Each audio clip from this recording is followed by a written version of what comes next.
digamos, si el absceso llega a afectar la vesícula biliar, al mezclar pues con la bilis, ¿tiene alguna reacción particular o algo así? No, lo que sí puede hacer es que ascienda y se produce una patología muy grave, bueno, si estamos desde abajo, y que se llama colangitis ascendente supurativa, que es grave, ¿no? Pero pues aquí estamos dentro del pulmón, dentro del hígado como tal. Muy bien, entonces vamos a pasar ahora a la necrosis licuefactiva, la necrosis por licuefacción, como lo quieran mencionar, en el cual el tejido se licúa, el tejido se destruye. Aquí predomina la coagulación y la desnaturalización de las proteínas. Acá lo que tenemos es efecto de autólisis y de heterólisis, justamente, que es lo que produce la destrucción del tejido. En los casos en los cuales nosotros tenemos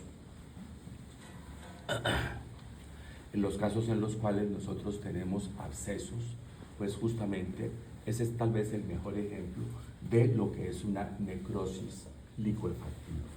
Distinto a lo que pasa en la necrosis por coagulación, en la necrosis licuefactiva el tejido se destruye. Ustedes aquí vienen y justamente esta zona del absceso es completamente diferente, como lo pueden observar. Se perdió completamente la armazón reticular, la armazón arquitectural del órgano como tal. Piensen ahora que esto es líquido. Obviamente esto es blando a la palpación, es remitente, es balonizante, es fluctuante. Puede haber también hiperemia alrededor, desde luego que sí. Y cuando lo secciono, pues es evidente que sale pus. Sale material, me encanta decirlo, quiero decirlo, me encanta que salga material cremoso amarillento de aspecto purulento. Eso es más elegante que decir sale pus. ¿Se lo aprendieron? Material cremoso amarillento de aspecto purulento. Cuando están en onco les enseño un poco de trucos, de porcentajes, y después en el rol de arriba quedan divinamente.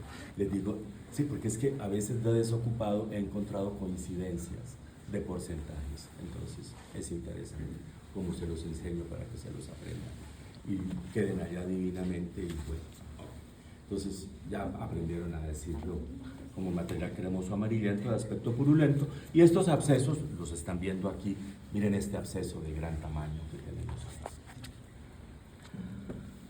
Por acá tenemos otro, miren que los dos tienen un aspecto macro un poco distinto, entonces seguramente uno ya está pensando que etiológicamente pueden ser diferentes.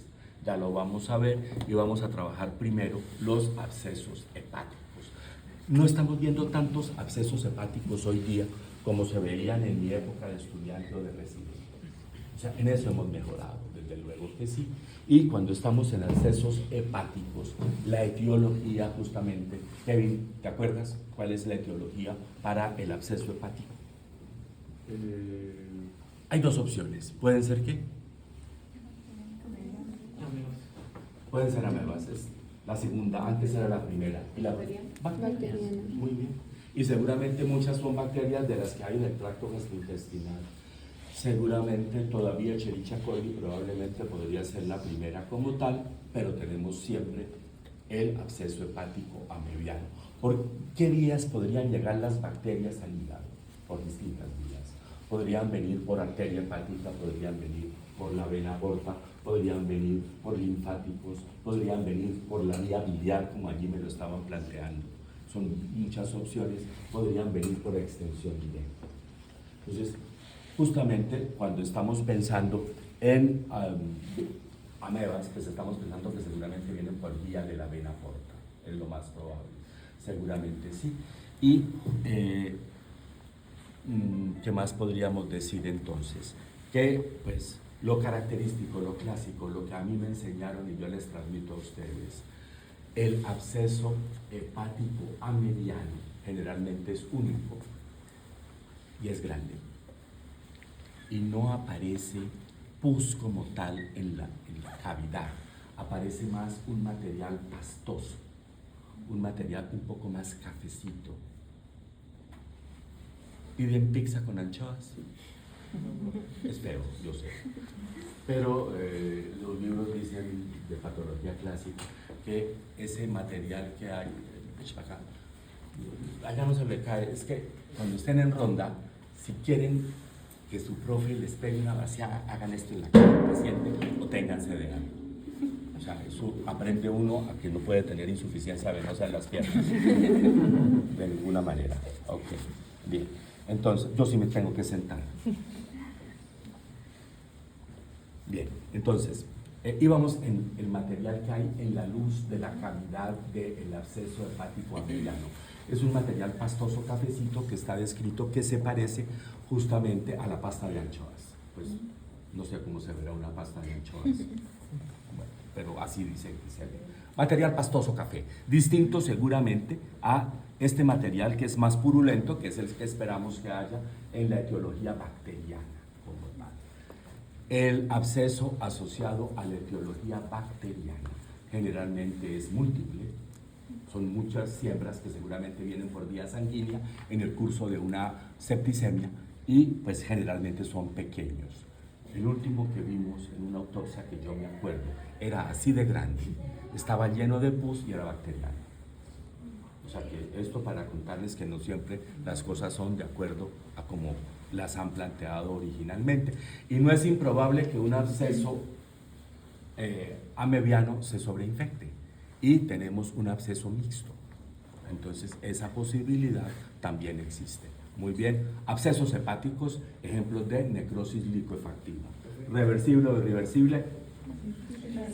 Irreversible, Jorge. Esa era la pregunta que le iba a hacer, si en el absceso hepático mediano, si parece que los focos, todos los focos van a ser medianos o van a ser focos mixtos de amenas con bacterias. ¿Cómo así? ¿Si es mixto? No, o sea, que si hay un absceso que o sea, No, ya entiendo. Lo que él me está preguntando es si hay posibilidad que en el mismo paciente este sea amebiano y este sea bacteriano. sí, Nunca lo he visto ni lo he encontrado descrito. Lo que he encontrado es que en el mismo absceso como tal están las dos. No que haya uno de uno y otro de otro. Cuando vemos múltiples, generalmente son múltiples bacterianos todos. ¿Sí? pero puede haber un múltiple de mediano. Nunca he visto un múltiple amebiano. Obviamente aquí puede haber de todo, ¿no? Eso es válido. Cuando estemos en el hígado con las metástasis también les voy a contar qué es lo que es clásico y qué es lo que estamos observando adicionalmente. Muy bien, entonces tenemos repaso para que no tengamos problema: riñón, infarto; vaso, infarto; pulmón, absceso; y tenemos en el hígado también absceso. Hablemos un poquito de cómo le llegan las bacterias al pulmón. Yo les doy esa clase, yo les doy la clase de absceso pulmonar, y cuando están en infección respiratoria volvemos y hablamos de absceso pulmonar. ¿Sí? Cada vez también vemos menos absceso pulmonar, pero vemos todavía lastimosamente absceso pulmonar. A ver, pensemos, Brandon, ¿qué se le ocurre? ¿Cómo llegan las bacterias allá? ¿Qué patologías de base serán graves y que me pueden llevar como complicación a un absceso pulmonar? Una infección por sinusitis. Entonces, no solamente por sinusitis, y esa es una causa importante. Aspiración de material infectante. Aspiración de material infectante de aquí arriba. Llame gingivoestomatitis, llame alteraciones en la cavidad oral, piense en el que usted me está dando en la sinusitis. Esto es por aspiración de material infectante. ¿Para qué lado nos vamos? ¿Derecho o izquierdo? Derecho. Es evidente que ustedes lo saben, el bronquio derecho. Yo nunca volví a decir, ustedes saben, un día un chino me dijo, no sé. Entonces a veces digo, ustedes deberían saber, ya es distinto, ¿no? Obviamente ustedes deberían saber que el bronquio derecho es más derecho. Todo lo que sea infectante, pues va para el lado derecho. Y generalmente es un nódulo grande, un absceso de más de 6 centímetros de largo. Y es generalmente único. Entonces, esa es una primera opción. Muy bien, esa es la primera opción. Segunda opción, Sergio. ¿Por qué? Por la vía de la comida, pues, o sea, Puede haber aspiración, puede haber aspiración. Esto es rarísimo. La aspiración de material desde el tracto digestivo produce unas neumonías necrotizantes muy severas que se pueden complicar con absceso. No es lo habitual, pero es válido. Ok. Más frecuente. Don Santiago. Piensen en cosas, sí, ¿por qué no? Pero esa tendría que ver más con lo necrotizante. piensen en cosas más, pues que se vean más frecuentemente. Perfecto, Aleja. O sea, pensemos, y esa es una de las complicaciones de la neumonía, que la neumonía se abscede. Entonces, pensemos en que pueda haber una patología previa pulmonar que se complica y que se abscede. La primera de ellas será la neumonía, ya les enseñaré cuáles 3 bacterias con mayor frecuencia hacen esa evolución. Hay otra patología en el pulmón que se llama bronquiectasia, y esas bronquiectasias también se pueden complicar con abscesos. Entonces, patologías previas. Muy bien. ¿Qué más se les ocurre? Una pregunta. ¿Una Sí. endocarditis también podría generar? Una endocarditis del lado derecho, sí señor. Esa es una buena causa. La embolía desde el corazón derecho. Ok. Esa es válida, es la tercera. Ok. Otra. Ser fumador, La sepsis. ¿Ser fumador individual aporta a que llegue una bacteria o solo No, ser fumador de grupo? aporta a las patologías asociadas al tabaquismo que son, pues se pueden en algún momento sobreinfectar como tal. Listo, pero en ese caso... Pero no el tabaquismo como tal le va a pero- propiciar, Kevin, que haya absceso. Ah, listo, pero personas que sí fuman en grupo con mucha gente no son como más propensas a adquirir bacterias en la boca y pues, ¿no? Puede fumar con más personas. Listo, muy bien. Entonces, ¿qué me falta? Me falta no solamente desde el corazón derecho, me faltan las septicemias, también me pueden llegar y con frecuencia, al igual que pasa justamente en lo que les mostré de los abscesos múltiples bacterianos, en el pulmón también, en la sepsis, usted ve muchos abscesitos pequeños. Cuando ve abscesos más basales, bilaterales, uno piensa que podría haber sido una patología de base. Lo importante es un absceso. El absceso pues tiene las características de absceso, se pierde completamente, hay distorsión de la arquitectura normal, hay un material cremoso, amarillento de aspecto purulento y microscópicamente se lo van a enseñar en la otra práctica. Muy bien, entonces vimos los ejemplos de los 2 tipos más importantes de necrosis que tenemos en las personas. Tenemos necrosis por coagulación, tenemos necrosis licuefactiva. No tengo para mostrarles hoy necrosis gaseosa, porque pues cuando veamos tuberculosis pues, vamos a ver in extenso muchos ejemplos de tuberculosis. Acá pues ahora tengo para mostrar justamente un infarto intestinal.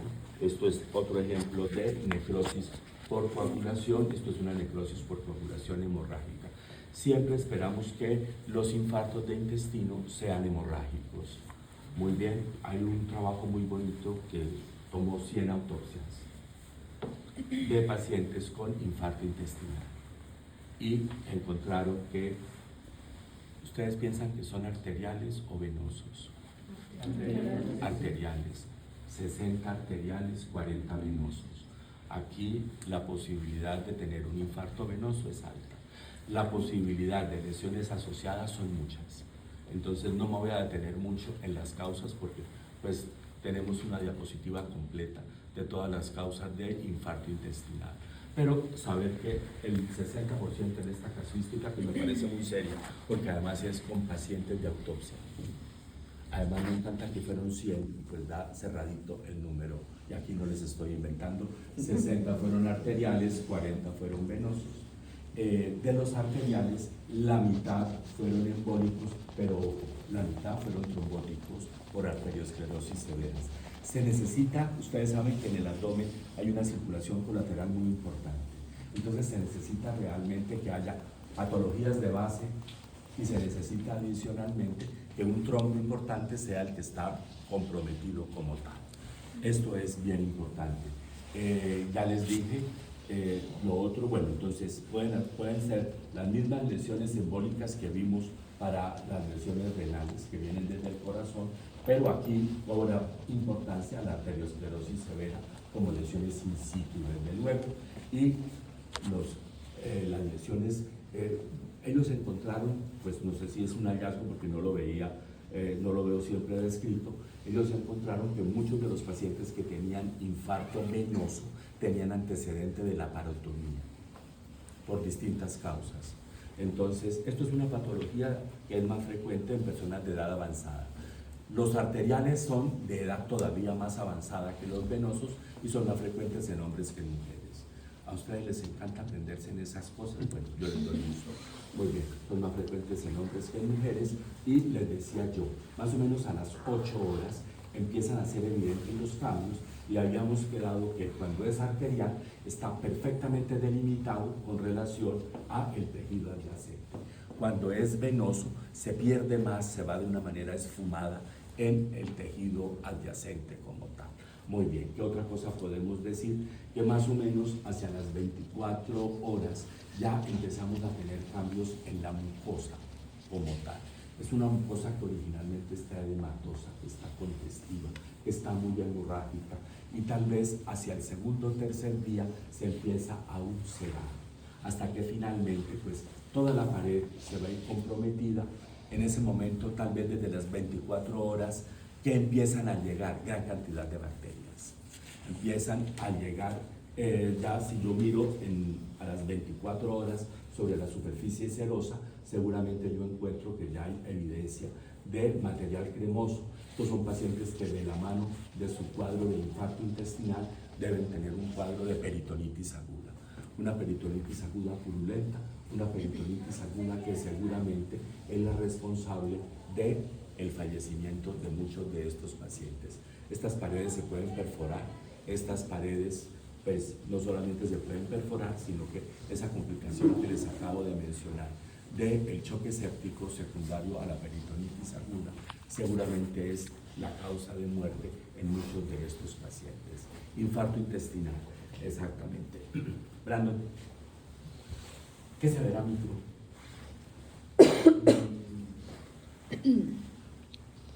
Jefferson, ¿qué se verá micro?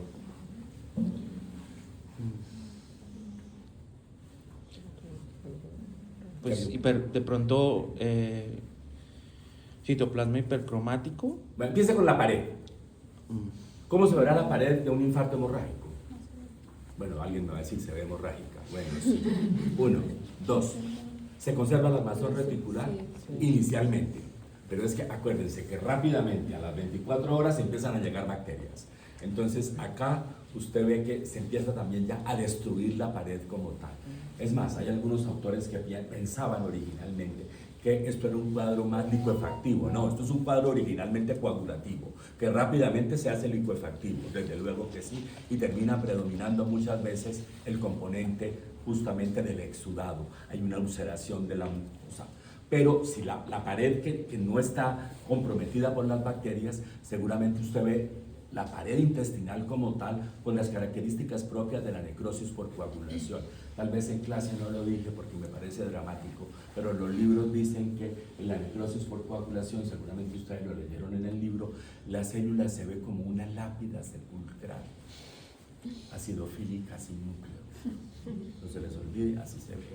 Y eso es justamente lo que van a ver, exactamente. Infarto intestinal, trombosis mesentérica acepto, que lo pongan como diagnóstico, porque así es la forma como se hace el diagnóstico.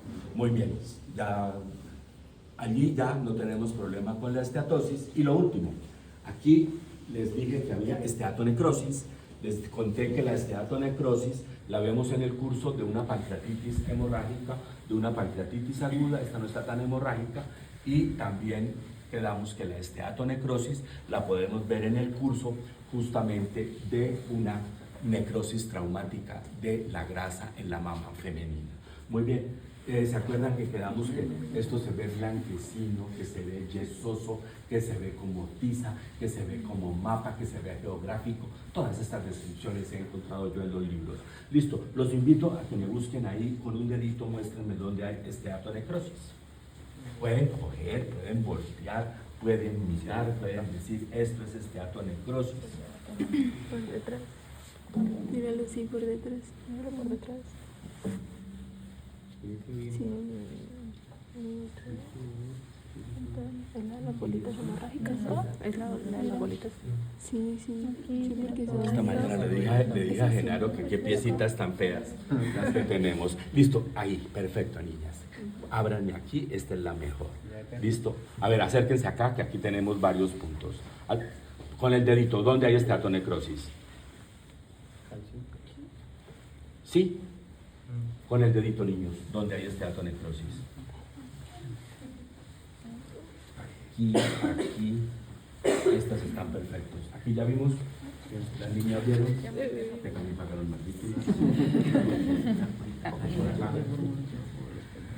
¿Cuál es la de ahora ya? Más, por aquí donde hay. Perfecto, muy bien, por acá señoritas. ¿Dónde está la esteatonecrosis?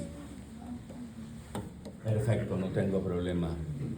Por acá. Stephanie, ¿dónde hay esteatonecrosis? Acá, acá, acá. Isa. Jeffer. Estás muy evidente. Alejo, venga para acá. Esto se compone.